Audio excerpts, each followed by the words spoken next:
Em Plutão, uma fenda azul se abre no gelo negro e ilumina o vazio como um aviso impossível. No fundo da cratera, um sinal enterrado desperta depois de séculos de silêncio absoluto. Uma estrutura colossal emerge do gelo partido, lenta demais para parecer humana e viva demais para ser máquina. Sem emitir fumaça nem fogo, o objeto gira em silêncio e aponta diretamente para a Terra. Ela corta a escuridão do sistema solar como se já conhecesse esse caminho há muito tempo. Observatórios registram a anomalia por segundos, antes que todas as telas sejam engolidas por luz branca. Quando tentam recalcular a rota, os dados desaparecem como se nunca tivessem existido. Nas últimas imagens recebidas, o casco alienígena já está refletindo a luz distante do Sol. Horas depois, a noite cai sobre o Rio de Janeiro com um céu imóvel e pesado demais. No Morro do Alemão, moradores nas lajes percebem uma estrela nova brilhando forte demais. Em poucos segundos, o ponto distante cresce e apaga a parte do brilho da lua. As nuvens sobre a cidade começam a pulsar em azul e violeta como se respirassem energia. A energia oscila em bairros inteiros, e fileiras de janelas apagam ao mesmo tempo. Cães latem sem parar, pássaros levantam voo no escuro e até o vento parece recuar. De repente, dezenas de rostos se voltam para o alto na mesma exata direção. As antenas no topo do morro começam a chiar numa frequência aguda e irregular. O que parecia uma estrela revela contornos metálicos e tamanho grande demais para qualquer aeronave. Sirenes surgem ao longe, mas chegam abafadas, como se o ar tivesse ficado mais denso. A nave principal para sobre o complexo e cobre os telhados com uma sombra circular perfeita. Um feixe pálido desce do casco e varre casas, becos e caixas d'água lentamente. A correria explode nas vielas enquanto portas batem e passos ecoam por todos os lados. Vidros tremem, fios balançam e as casas gemem como num terremoto ainda contido. Pequenos drones se soltam da nave e mergulham em formação entre os telhados apertados. Um helicóptero da polícia tenta cercar o objeto por trás e se aproxima rápido demais. Quando chega perto, o painel apaga, o rotor perde força e a cabine mergulha no silêncio. O piloto recua por pouco, deixando o céu inteiro livre para a presença desconhecida. Uma névoa elétrica invade as ruas e transforma cada poste em silhueta fantasmagórica. No meio da neblina, as primeiras formas alienígenas surgem com passos lentos e calculados. Eles descem a escadaria principal sem olhar para os lados, como se seguissem um mapa invisível. Escondido atrás de um muro, um garoto filma tudo enquanto tenta nem respirar. Uma das criaturas para diante do concreto e encosta a mão no muro em absoluto silêncio. Marcas luminosas correm pela parede como veias e revelam um padrão escondido na estrutura. Outro grupo alienígena avança por vielas paralelas, sempre em direção ao coração do morro. 3 postes explodem em sequência e a rua mergulha num azul escuro quase líquido. Dentro de uma viatura, o rádio chia por um segundo e depois morre de vez. Famílias apagam as luzes e observam pelas frestas o avanço silencioso das criaturas.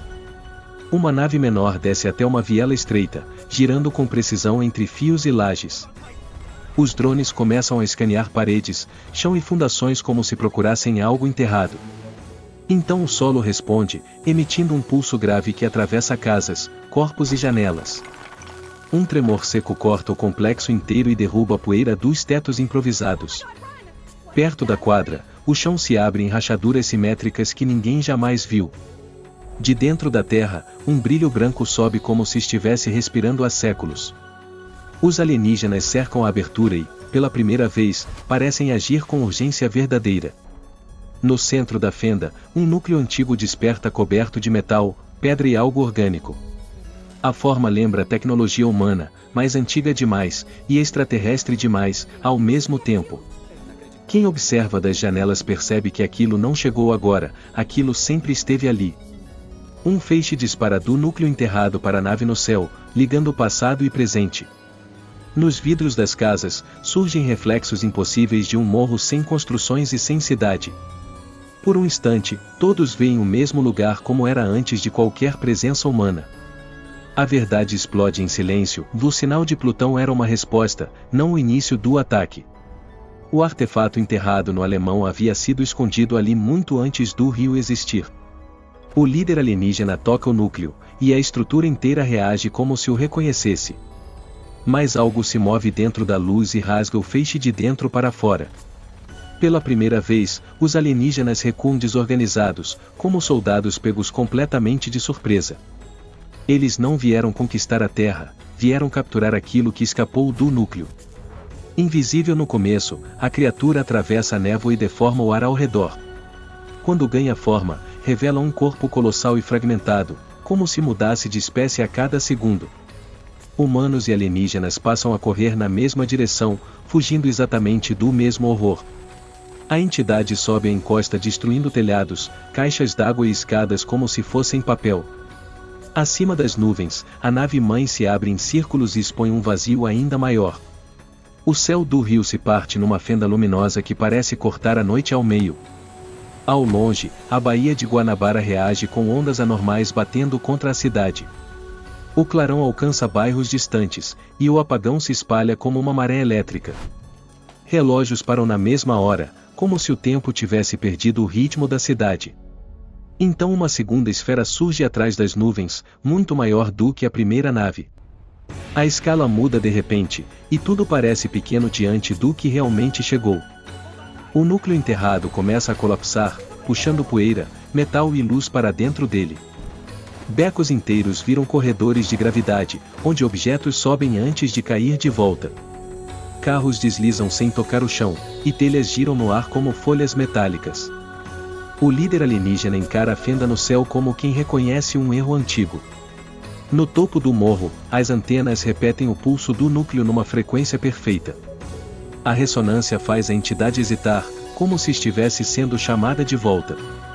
Os alienígenas abrem um campo de contenção e empurram a criatura na direção da fenda. A segunda esfera absorve o clarão, e todas as naves começam a subir ao mesmo tempo. A fenda no céu se fecha devagar, como uma cicatriz luminosa desaparecendo na madrugada. Quando o amanhecer atravessa as nuvens, sobra fumaça, ruína em um morro irreconhecível. Moradores saem aos poucos dos esconderijos e encaram em silêncio o que restou. No centro da quadra rachada, a marca deixada pelo núcleo continua quente e pulsando fraco. Sob os escombros ainda quentes, um pequeno pulso azul continua piscando em segredo.